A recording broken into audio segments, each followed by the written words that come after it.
So today we're talking all about side hustles. This is in partnership with Small Business Britain and eBay.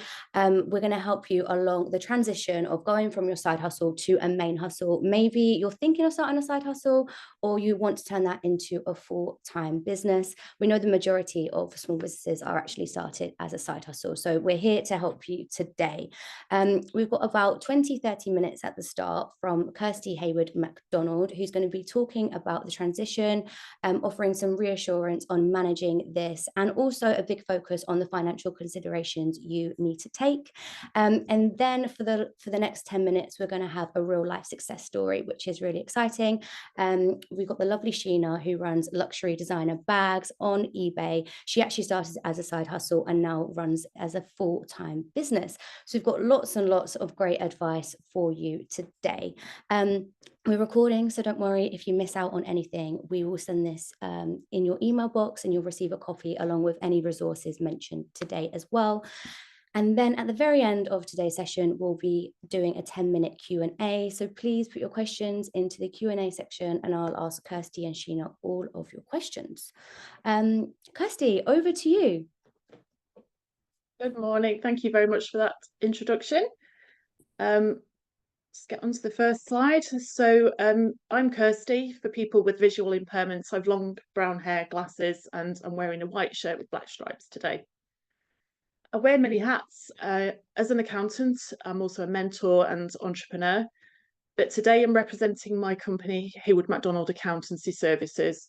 We're a team of sustainable accountants and bookkeepers. We specialise in supporting neurodivergent and disabled entrepreneurs, and also about reducing carbon footprint. Please feel free to connect with me on LinkedIn. I think Amber is very kindly going to drop the link in for you. I just want to say a big thank you to Small Business Britain and eBay for this opportunity to talk to you all today. But I do have to say a legal bit before we get started. The advice and opinions I share today are my own and not necessarily reflective of the views or positions of eBay or Small Business Britain.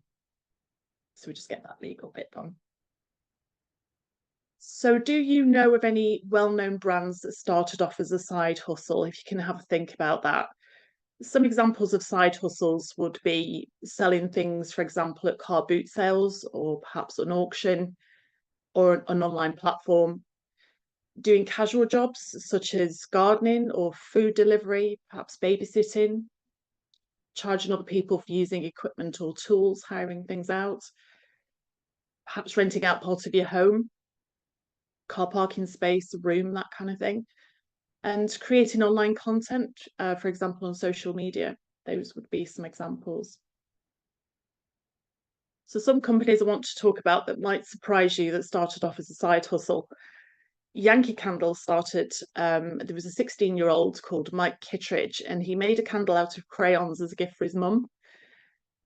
The neighbour saw the candle and asked Kittredge to make her one, and she gave him $2 for it. The company sold for $5 million. We've also got Apple. Two friends called Steve made computers in their spare time, created their own software, and worked from their parents' garage. And well, goodness knows how many trillion Apple is worth now. The founders of Innocent were university graduates. They started in 1998. They decided to try and make healthy smoothies on the side while they're in full-time work. I think they started selling on a market stall, but the business sold 2013. So 15 years later, it sold for around 300 million. That's just wow. I think it was bought by Coca-Cola. There's also Spanx. So after working her day job, Sarah Blakely would spend her nights working on a patent, and she'd research the manufacturers. And today she's worth around 1.1 billion. So it gives us something to work towards. So I know this is a repeated slide, but I'm not a well-known brand yet, but there's also myself. I started as a side hustle. I didn't actually realise this until a member of the team pointed it out. The backstory is I was working as a finance manager, and due to my physical disability, I'd been booked in for surgery. I was also in the middle of menopause. We're in the middle of a pandemic, and then to top it off, I was made redundant. I'll have now. It wasn't funny at the time, but it turned out to be one of the best things that could have ever happened. I was already a qualified and experienced accountant, so what I decided to do was apply for my practice license. I set up an office in my guest room at my house, and I got going. Now, it wasn't quite as easy as that, but you get the idea. I would have liked to have had more time to plan. I would have eventually done this, but life happens, and I am a big believer that if you get handed lemons, you try and make lemonade if you can.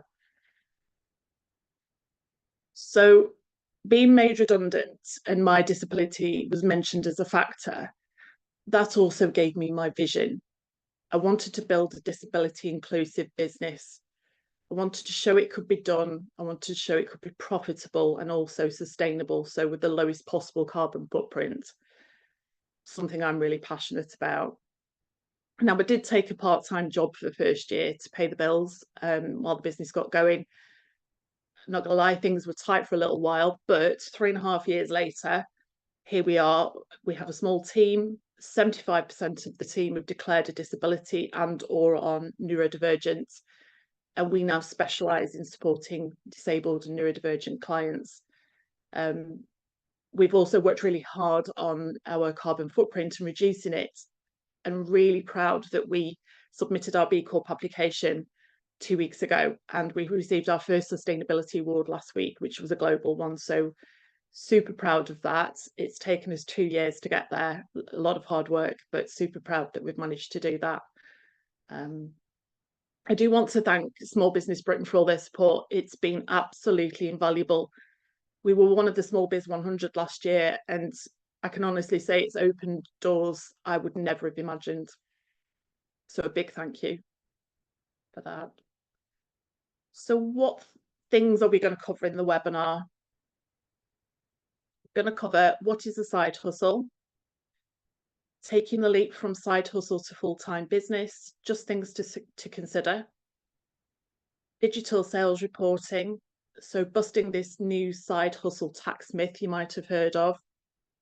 We'll talk about the trading allowance, so do you need to pay tax? Business structure, so the two main business structures we'll talk about are sole trader and limited company. Registering with HMRC, so how to do it and what you need to file. Setting up your business, so some other considerations when you set up your business. Tax allowances, so we'll just discuss the main types that will probably affect you. And then any further support and resources that you can access when you're up and running.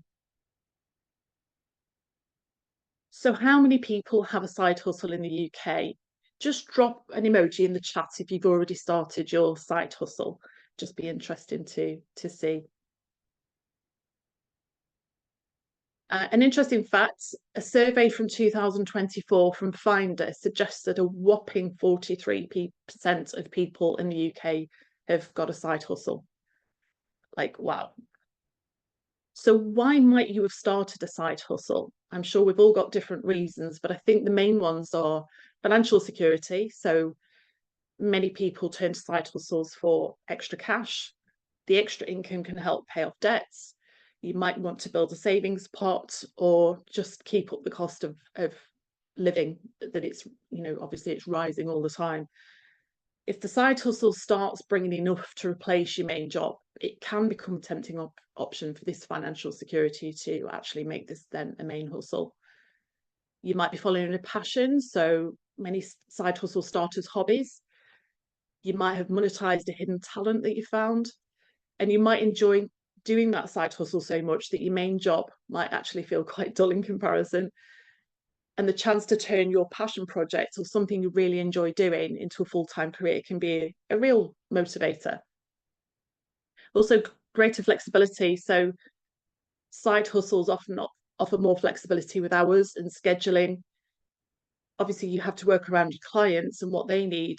But if you want to be your own boss and set your own hours, turning a side hustle into a main job can often give you that freedom, or certainly more flexibility. This can be really appealing if you've got childcare or other responsibilities, or you perhaps want that better work-life balance. So now we're going to talk about things to consider when making the leap from side hustle to main hustle. Taking your side hustle full time can be really exciting, but there's definitely some planning involved, and I would definitely recommend planning if you can, if you get the opportunity. And here's some key things that I would consider before making the leap. So finances in particular, can your side hustle currently support your lifestyle? How are you going to pay your bills when you're building up the business? Be really honest about your expenses and make sure that your side hustle income will cover them, but ideally with a buffer. Because if you build up a financial safety net before taking the leap, that will help. Because bear in mind, you won't have any holiday pay, you won't have any sick pay when you're self-employed. So really, really important to have that buffer. Also, market validation. Is there a sustainable demand for your product or service? You might think it's a really good idea, but will the market think it's a really good idea? Will they buy it? Have you done this thorough market research to make sure that there's a place for your business in the long run? How much competition have you got? What are other people charging? Will it be profitable? Just make sure you do lots of research. There's the time commitment. Running a business full time requires significant dedication and time investing in it. Are you prepared for those long hours that it might take to get established and get going? Especially if you're going to have a job alongside it for a while. So really weigh up all those time commitments that you're going to have. Will you have enough time? Business planning. Have you got a solid business plan? Your business plan really should have your goals in there, target market, market strategy, and definitely your financial projections as well. And having that roadmap will help you stay focused and it'll help you make informed decisions. Legal considerations. Are there any legal considerations for what you're doing for your business? So things like researching, do you need a permit? Do you need any licenses? And business structures are really important. Your support system. One of the so important to have the support system in place. This can be anyone that you choose. It can be family, friends, or it could be a mentor or a business coach. Having that network of people who believe in you can be invaluable. I would really recommend you find your tribe. And are you ready to run your own business? Are you comfortable with the inherent risks of running your own business? Are you ready for the ups and downs? Are you prepared for the challenges? Because they will come. Mindset and mental resilience is a huge part of running your own business. So remember, you can test the waters by transitioning gradually. You maybe contract a part-time job, or you could reduce your hours at your current job. This can ease that financial pressure and give you some valuable insights before you go all in. Now, none of this is meant to put you off. Seriously, it's not. It's just meant to prepare you. Preparation is definitely the key to success. So, as I say, please don't think that I'm trying to put you off. I'm definitely not. We'll now talk about digital sales reporting. So there was a side hustle tax myth that was floating around, and we're busting that myth today. It was all in the social media about this side hustle tax. Actually, there is no such thing. Nothing's changed from HMRC's end in terms of whether you paid tax or not. That's completely the same. The change is now in how the online platforms like eBay, there's Vinted, Etsy, Uber, Airbnb, all of the online platforms, they now have to report information to HMRC. So that started from the 1st of January 2024. The digital platforms collect and report the seller information and income to HMRC. Now, the detail behind it, I don't want to get hung up on it. Digital platforms report the sales information by January 2025 for the previous calendar year. So things like names, addresses, date of birth, national insurance number, and then your sales information will be passed across to HMRC. This will mainly affect, so for eBay, its newly registered accounts in 2024, they'll report in 2025. or if you pass one of the two following thresholds. The thresholds are if your total sales are equal to or more than €2,000, which is approximately £1,700. It's after deducting any fees or commissions, or 30 or more sales transactions are completed on eBay, and they don't count any cancelled transactions in that calculation. But starting from January 2025, previous calendar year information will be reported to HMRC each January, and you will get a copy of the reported data, so you will know what's been sent. This is to coincide with the self-assessment, so you will submit your self-assessment. This information will be submitted to HMRC, and the two should say the same thing about your sales information. However, if you occasionally declutter and sell some personal possessions online that you no longer want, it's very unlikely they'll be taxable. These items are selling for much less than they were bought for. You didn't buy them to sell on. You might be clearing out your garage or your attic or whatever. So it's very unlikely that those will be taxable. You do have a trading allowance. This is an amount of income that's exempt from income tax. Everyone in the UK has this tax-free trading allowance of up to £1,000 in additional income, and that's outside of your regular employment.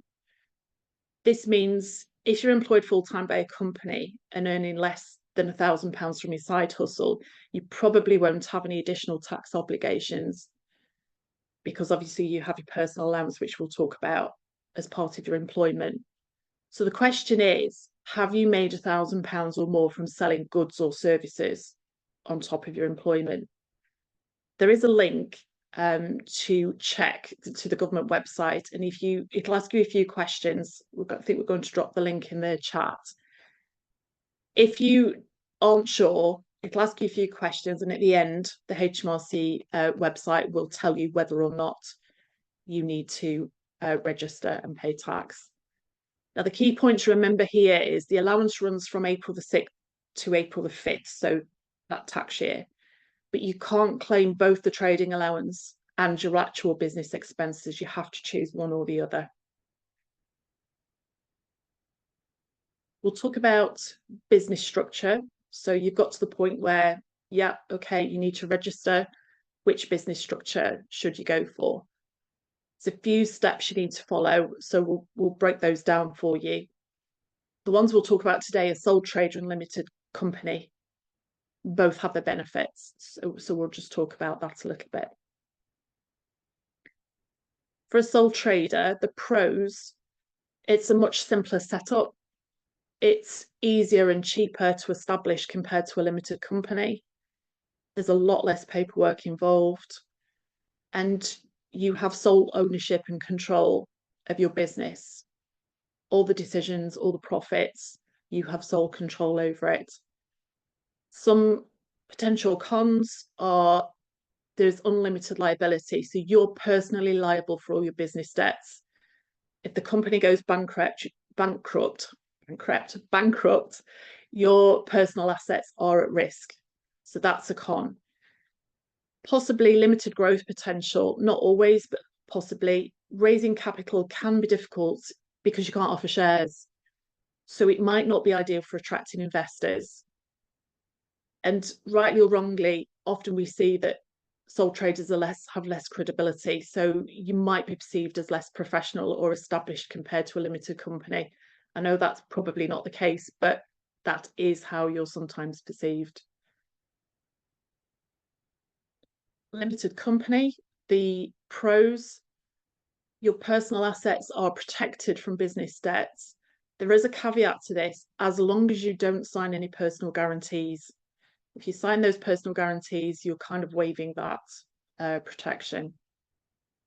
The company's liability is limited to its capital, so this is the money and assets that the owners have invested in the company.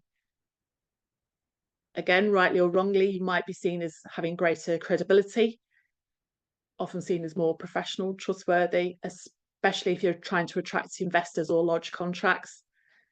And it can be easier to access capital. You can raise funds by issuing shares to investors if that's what you want to do. Some of the cons are it's a more complex setup. It requires a lot more paperwork. adherence to a lot more stricter regulations compared to a sole trader. And because of that, the formation costs, the ongoing compliance fees are higher than a sole trader, quite a lot higher than a sole trader. You may have some loss of control. If you have other directors or shareholders, then you may have to share the decision making with them. But again, if you're a sole director, that's not applicable. In summary, my advice would be to choose sole trader if you're a low risk business. You're starting small, you want it to be simple, you want to prioritize control. I would choose limited company if you have any element of risk. If you plan for significant growth, you perhaps need that limited liability protection, or you might in the future want to attract investors. If you're not sure, ask an accountant. They'll probably be able to advise you on your specific circumstances. Now we'll talk about registering with HMRC, and again, it will just focus on sole trader or limited company. First, you're going to decide on your business structure. So are you going to be sole trader or limited company? But for both of those, you'll need to set up a HMRC online services account, whichever way you go. Once you've set up that account, you can then sign in. You add certain taxes. So your personal tax, your business tax, self-assessment, if you're a limited company with corporation tax, if you've got a team, PAYE, and if you've VAT registered, you'll add the VAT on there as well, the VAT account. When you're registering as a sole trader with HMRC, so obviously you'll have earned more than this £1,000 in the tax year, so that's 6th of April to 5th of April. You must register for self-assessment by the following 5th of October. And then you file a self-assessment and pay any tax due by the 31st of January. Now, if you'll take a piece of advice from me, you won't leave this till the last minute. The sooner you do your return, the longer you have to save for your tax if you haven't already. So you can start your self-assessment in April. You can start prepping and you can submit it. You still don't have to pay your tax until the 31st of January. If you're going to be a sole trader, you need to register for both self-assessment and Class 2 national insurance contributions. To register, you sign into your tax account and you select add a tax to your account to get access to a tax due to your scheme. We'll show you that there when you sign in. When you sign in, you'll need what's called a government gateway user ID and password. When you register for this account, you'll get sent these. It's called a UTR number. Now, please keep it safe. If you forget both your password and UTR, you can reset one online, but not both. So if you forget both, you're going to have to wait for a code to come through the post. Again, another reason why please don't leave it to the last minute to do self-assessment, because we see people trying to submit self-assessments on 31st of January and then they have to send for a code and then it's going to be a late submission. Registering a limited company, you need to decide on the name of your company, decide on how many directors you're going to have, how many shares you're going to have, and how that share split is going to be with the directors. You also need to choose someone to be a person with significant control. So it's a PSC, it's called, it's a person with significant control. And that's anyone with over 25% of shares. You can have more than one PSC. It gives you extra rights, like you can remove directors, etc. Again, we won't get into that too much. You just have to choose someone to take this role that has over 25% of the shares. Then you register with HMRC and Companies House for this one. HMRC want the corporation tax file, and Companies House have the annual accounts, and you also have to file a confirmation statement every year.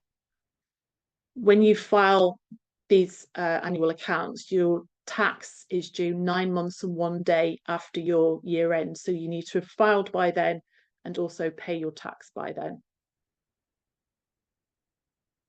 Directors, you might need to register for self-assessment, even if you put yourself on payroll in your limited company. If you take dividends, you'll need to register for self-assessment.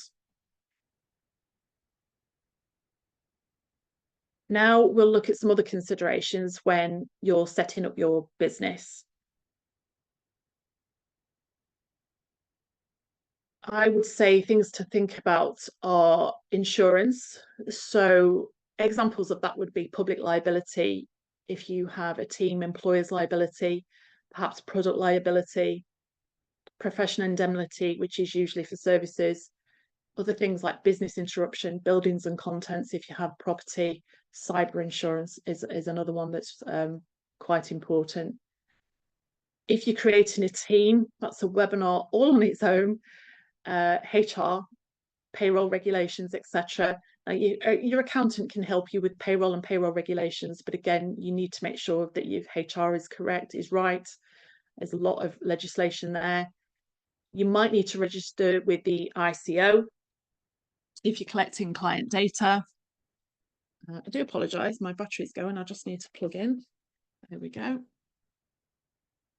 So if you're collecting client data, any regulatory body membership, so things like we're part of the AAT, so there's things we can and can't do, and we have to add to the practice license. So if you need a regulatory body, please make sure that you're compliant with them. Please set up an accounting software. It makes life so much easier. Xero, QuickBooks, Free Agent are the most popular at the moment. Open a business bank account, please. Don't mix your personal and business transactions. It's really difficult to separate the two, and you don't want your accountant or your bookkeeper looking at your personal transactions. Please make sure it's an ethical bank. There is a link, I believe Amber is going to very kindly put in the chat. It's a really quick sustainability win to go for an ethical bank. Connect your bank to your accounting software. So that business bank account, you can connect to your accounting software and all your transactions will pull through automatically. This makes it much easier to do your bookkeeping. I would also recommend you get a CRM or a customer relationship management tool. You might have an industry specific one. We do. It's Client Engager. It tracks all our deadlines. It's a secure document portal. We can actually do generate proposals and pricing from that as well. You may have one for your industry that's specifically for that. If not, you might want to use something like Trello, Notion, Asana. These are all really good for making lists, prioritizing, communication tools. Just find one that works for you. Taking payments online, if you're going to do that, there's a software like Go Cardless, Stripe, PayPal. They also do Go Cardless and Stripe do direct debits, I believe. They all have fees attached to them, though. Gresco will do standing orders and actually doesn't have any fees. If you're collecting card details, be mindful that you may need to do PCI compliance every year as well. That's because you have to secure the details securely, and you have to do compliance with that. And I would definitely recommend you get a mentor. I've had a mentor from day one. I've had several mentors for various that specialize in various different things that I've needed to work on. I will always have a mentor. It can be really lonely in business, and to have that sounding board and that steering hand and that other experience, other set of eyes can be really invaluable, and certainly makes you feel less lonely. What tax allowances do you have? Let's talk about that. You've got the trading allowance that we've talked about, which is £1,000. So again, that means you can earn up to the £1,000 without any tax implications. However, once you go over that threshold, it can be subject to tax, but it does depend on how much other taxable income you earn from other sources. The other one is personal allowance. This is the most common allowance people know about. Everyone gets that standard amount that you can earn without paying income tax, and this is currently £12,570 for the 24-25 tax year. That's usually used up in employment, so that's your tax code. And this capital gains tax, won't get into this too much. It can be very complicated, and it's probably another webinar. But if you sell a personal asset with a value of £6,000 or more, you may have to pay capital gains tax, but it's only if the profit exceeds another annual allowance, which is £3,000 for the 24-25 tax year. It affects things like second homes, land, certain investments. It doesn't include main homes, personal possessions, cars, private pensions, things like that. Further support, I would definitely recommend Small Business Britain. They have been incredible support to us. They put on the webinars, but there's other ways that they support, and just I'm really grateful for what they've done for us. So you're definitely in the right place here. Get a good accountant or bookkeeper. Of course, I would say that, but I really do mean it. It can really help you. Get a mentor. Also, great personal support to yourself as a leader. And find your tribe, because again, that's a real good support. I love this quote: successful entrepreneurs don't wait for opportunities, they create them. And I think that's so true. What I want you to take from this is you're not alone on this journey. There's a real supportive community waiting to connect with you. And you have got the ability to achieve amazing things. You've really got this. So just take that from this. I'm going to hand over to the lovely Sheena now, who is going to tell you her story. Hi, everybody. I hope you can hear me. Switched on my camera. I'm Sheena Chale. I'm an eBay award winner, actually. Sounds so strange to say it. So I have a full-time business, fully based on eBay. It's a store called Luxury Designer Bag. It started off as a side hustle. And funny enough, it actually started off unconsciously as a side hustle. So we're going back years and years. So when I was asked to be a panelist alongside the lovely Kirsty, I thought, oh my God, I have to unravel. We're going back years and years of my story. And it was quite interesting, actually. So over the last few days, I've really had to sit down and I thought, oh God, I didn't even realize that I had started off as a side hustle. So I was diagnosed with multiple sclerosis many years ago. So that is what led me to my selling journey, which happens actually just to be on eBay. So I had bought myself something at the time which was quite trendy. They were lipsticks. I won't mention what they were. And when I bought them for myself, I found myself buying just a couple extra and thinking, oh, could I sell that on eBay? I didn't necessarily buy it to sell, but in the background of doing that, I was going through a lot of mental health issues, which I didn't share with anybody. Obviously, I was a young girl. I was getting diagnosed with quite a big disability. And my way of dealing with that was I actually ended up excessively spending on credit cards and getting myself into a big pile of debt. It was, looking back, it was actually quite tough. So my side hustle wasn't necessarily to earn extra money, to live a lifestyle that I wanted to live. It was actually to pay off all the mistakes that I had made. And I think most of us struggle with things, whatever they are, they're all personal to us. And sometimes we don't even realize. But my way of dealing with it was to unconsciously start this side hustle. So fast forward that, I then created what I didn't realize was a business selling pre-loved designer handbags on eBay. I had no experience setting up limited companies. I didn't even have a business plan, to be honest with you, as strange as that sounds. I, at the time, was helping my parents run their family business. And we do long hours. We do 12 hours a day. It's extremely tough. And alongside that, I then decided one day I woke up and I looked at my eBay account and I thought I have real potential here to turn this into a full-time business. Obviously, I was well under the personal tax threshold that Kirsty was just talking about, but I could see potential in what I was doing to be a full-time business. And I've spent years watching my parents work extremely hard and not smart. So all of this is in the back of my head. And I thought, well, what can I sell? Could I sell one thing which amounts to their whole day?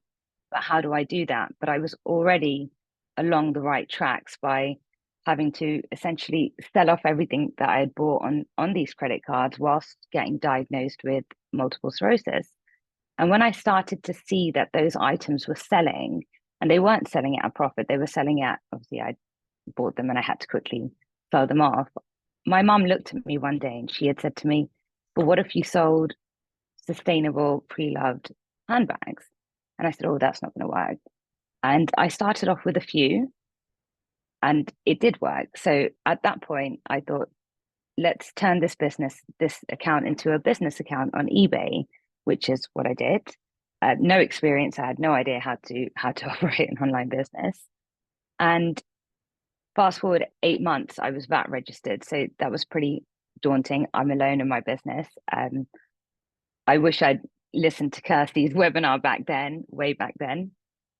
So, I mean, it was a tough journey. It was pretty tough. And sometimes I think we focus so much on what other people are doing that we forget that the side hustle is actually right in front of you.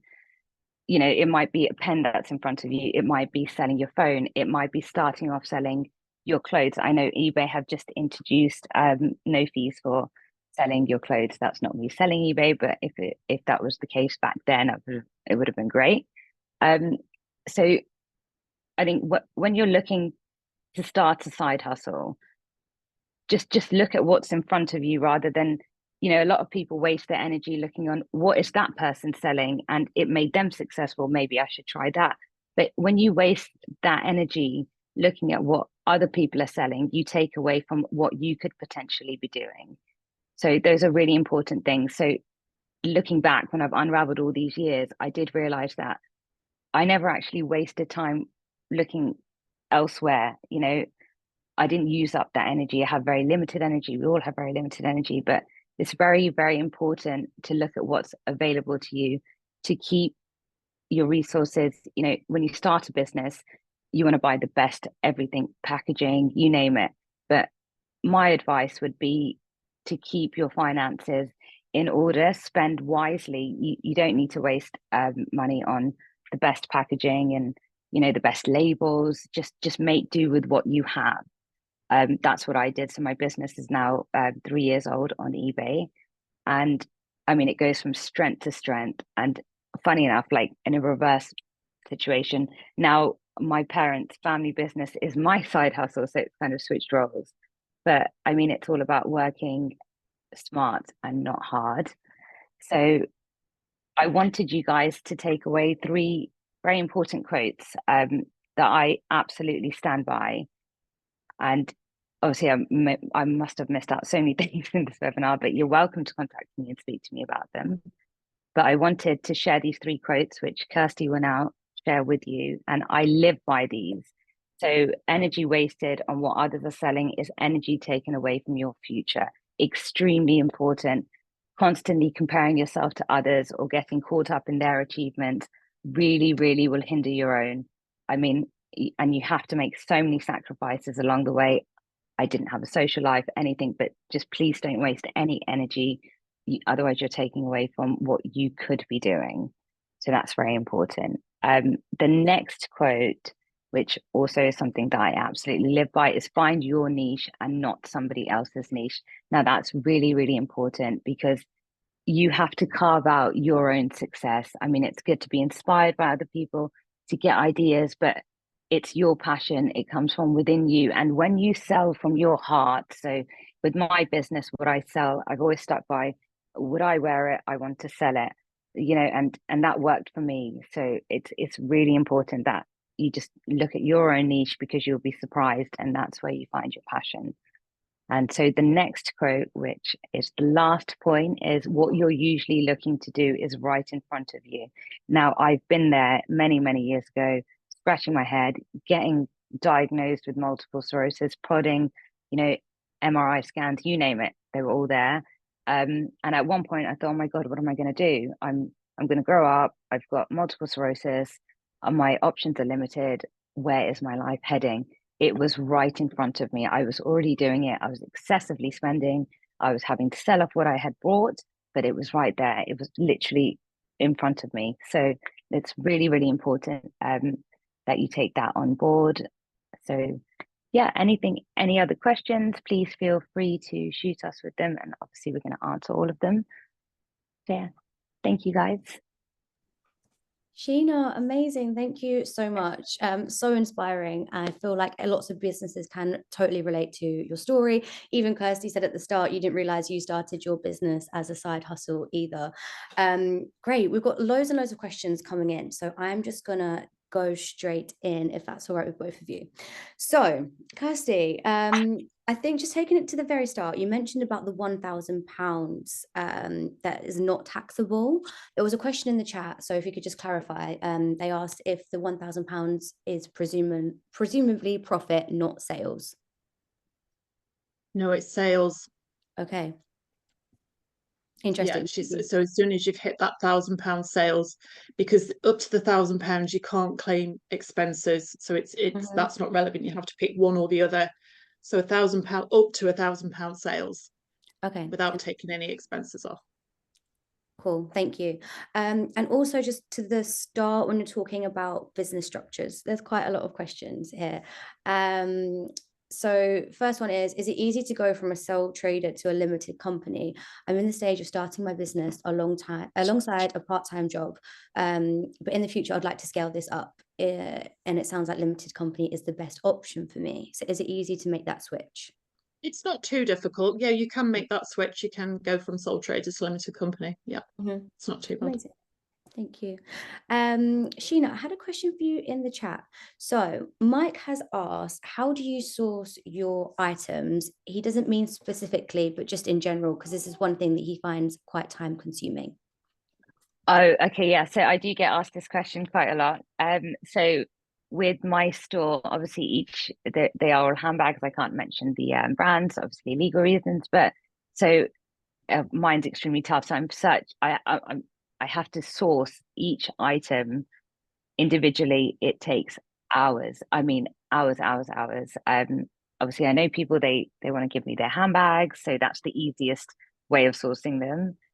Other than that, I mean, you're spending hours driving around, you have to look online. So mine's slightly different to sourcing, like, bulk items. I'm sourcing one thing at a time, but it's very time consuming. I'm awake for 12 hours a day, 7 days a week. I can tell you that. I think definitely tell you that. I don't have a social life, but yeah, I have to. That's the best part of my business, to be honest with you, is sourcing those bags. But it takes a lot of time. Amazing. Very, very time consuming. This is something that I think even myself, when I'm thinking about how do people source their items, and that is a question I have. So it's kind of people and then is it other places online, that kind of thing? Yeah. So you have to look everywhere, every inch of the internet. I have to literally go through everything. Obviously, there's big like authenticity things, and you really have to know what you're doing in this line of business. It is pretty tough. Sometimes I don't realize how tough it is. I've got 2 phones and people are like, you don't even text me back. That's why. I'm sure lots of people can relate running a business. It's tough work. There was an interesting question here. Janice has asked, do you need to register for NI if you are already retired? Kirsty, I think this is for you. Yeah, that's a good question. I'm going to ask Robbie, who's in the chat, to jump on our chat and look at that on Todd, please. Our tax on demand. Thank you, Robbie. If you can put that into the chat. Off the top of my head, sorry. No, it's totally fine. You shared so much information with us today. We've got a lot to digest already. Okay, question for Kirsty, please. Back to the 1K allowance. You've mentioned something about expenses too. I'm up to about 800 in sales, but I've not invested. But I've also invested 400 in software and hardware for the side hustle. Would that be deductible from any tax I gave to pay this year? That's an interesting question. So if you're using the trading allowance, you can't put your expenses in. So if you do want to put your expenses in, you'll need to go self-employed, and then you can put your expenses in. So this is only for the trading allowance of up to the £1,000. The sales are literally up to £1,000, and that's tax free. But if you want to claim any of those expenses, then yeah, you need to go and do a self-assessment, and then you can claim your expenses. Amazing, thank you. Hope that's answered your question. Okay, next question for you again, Kirsty. So I'm really putting you on the spot here. You mentioned about dates for doing your tax return. So someone's asked, is that the same date for registering as self-employed? I already do a tax return for a rental property. So if you're a limited company, the date you register from, that could be your year. So say you registered on the 1st of January, then that would be your calendar year. But if you for self-employment, that's the same for everybody. So it's the 6th of April through to the 5th of April is for all sole traders and all self-assessments. And then you have to have that submitted and paid by the 31st of January. So you can do it at any time after, April. You can submit it at any time, and you need to pay your tax by the 31st of January. Okay, amazing. So it's a different tax year if you're a limited company. That's from when you register. That becomes your tax year. Whereas for sole traders, everybody has the same tax year. Cool. Okay, thank you. That's clear. Another question here for you, I think again, Kirsty. What do you mean by re-signing personal guarantees with regard to a limited company? So when you're a limited company, the business is a separate entity to you, so your personal assets are protected. But the caveat is, if you've maybe signed a loan agreement and you've given it a personal guarantee, then that signs away that right. You've given a personal guarantee, so then they can come for your assets if you default. So this is the thing I see time and time again. People who say, well, I'm a limited company, but they've signed this personal guarantee. So always check your paperwork. If you're not sure, run it by a solicitor to make sure. But if you sign any personal guarantees on things like loans or finance, you kind of waive the rights that thing there that you've borrowed. So if you defaulted on that, they could come for your personal assets. So yeah, be really, really careful about signing these personal guarantees. Wow. Okay. Thank you. Sheena, one for you. Did it make a big difference upgrading to a business account on eBay? Yes, it did, to be honest with you. At that time, I think eBay really had some great promotional offers for personal accounts. And when I made it a business account, I was hit with these like business fees, and I'll be honest with you, they were quite high. So it was like, oh my goodness, it made a big difference. Your finance, you're paying out a lot as a business, and then obviously being VAT registered, you then pay more. But it did make a difference. Looking back, obviously, it was the best decision I made. So I wouldn't go back, but yeah, it did make a bit of a difference. I mean, there's only a limit. There's a limit to how much you can enjoy, like the personal benefits of an eBay account. But if you have to be a business, you have to be a business. Okay, amazing. Thank you. Right, next question from Lewis. This is for you, Kirsty. If I make some money in product sales and some as payment for freelancing, would all of that money made be considered towards sales? Hope that makes sense. I think that's interesting. Yeah, so you mean you're doing two separate things? Yeah. Yeah, so that would be, but don't forget you've got your personal allowance as well. So 12,570 you can earn through employment, and then but for trading allowance only, it's up to £1,000 with anything you do as a side hustle. Okay, amazing. Thank you. Sheena, back to you. How do you confirm the authenticity of your products? Does eBay do it, or do you have to do it via a third party? So eBay do it. They have the authenticity guarantee program. I'm also pretty much trained at I know what I'm looking at, because obviously I've had years of looking at these products. Yeah. But eBay obviously do have the authenticity guarantee program, which it's amazing, to be honest. For the first 2 years of starting my business on eBay, we didn't have that. So obviously the transition into then having the team authenticate it, that was a bit of a difficult period for the business, going backwards, forwards, because they are quite finicky, but they're fantastic. But then obviously they already have a program on there which does detect whether the items are counterfeit or not. But I already had knowledge in them. I had a third party who would do it prior to listing those items on eBay. Obviously, that's very, very important, because you can't list it without, I can't just say it's authentic. I might be wrong. So I did have a third party doing it. And then obviously authenticity guarantee came into play. So, amazing. That's great that eBay can do that, themselves through the platform. Yeah, it's a safer way of, I know they do it with their trainers. A lot of people are in that, and with their watches. So, I mean, it's a safer way of selling sustainable luxury items. Amazing. So, yeah, very safe. Cool. Okay, Kirsty, quick question for Kirsty. Does everyone need to do a self tax assessment no matter how small you are? I'm not quite sure. You mean aside from the trading allowance, or if you've gone over the trading allowance? I'm thinking maybe they're selling items just as themselves. So when does it get to the point that they need to start doing a self tax assessment? I see. So you do have this trading allowance. So say you're sorting out your garage or your attic, or you've got, just having a bit of a clear out or a declutter, and you're selling a few items, then if you're under this £1,000 trading allowance, you don't need to declare that at all. If you're really unsure about it, there's that link that you can always check. But if you're under that £1,000 and you literally, you've not bought these things to sell on, you're often selling them for less than they're worth anyway new. But if you're just having a declutter, it's very unlikely that you are going to pay tax or have to do a self-assessment. But as I say, if you're really unsure about it or you're really close to the threshold, just check. Okay. But yeah, very unlikely.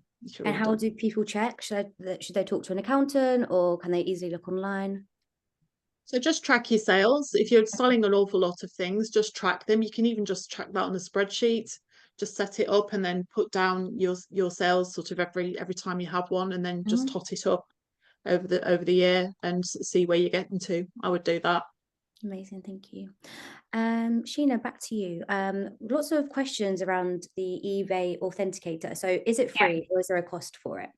No, it's free. So with the handbags, obviously I'm not in the watch or the trainers department, but with the handbags, it's free after £500. So anything £500 and over, it's free. Anything under £500, I don't think they've got there yet, where they charge, or they don't do that yet. I believe they should, but it's over £500. I think with the trainers, it's much less. So just double check that. Cool. Also, just another question that's come in. Can you do that if you're not a business account? You're just someone that's getting rid of some designer handbags or shoes. Maybe it's under 500. Can you still use the program through them? With the authenticity guarantee program. So with the handbags, it has to be £500. Okay. 500 and over and for the moment. A business account. I think that's no. So like anything. So if you're selling your handbag, your personal handbag, then as long as it's over £500, it will go there for free of charge. Amazing. It's a safer way of selling, so I would highly recommend it. Amazing, thank you. Okay. David has asked, if I have items that are part of my personal collection and now decide to transfer them into the business, are these transferred across at the original purchase cost or the value now? Kirsty, maybe this is for you, or Sheena, I don't know if you've got any input for this question. Maybe Kirsty. Can you just repeat that question, Amber? Yeah, of course. So if I have items that are part of my personal collection and now decide to transfer them into the business, are these transferred across at the original purchase cost or the value now? So if the business is buying them, it would be at the value now. The business is buying them off you. It would be and then there's a way of calculating that in your accounts. So you register it as an asset and you depreciate it. But again, your accountant can talk you through that. Okay, amazing, thank you.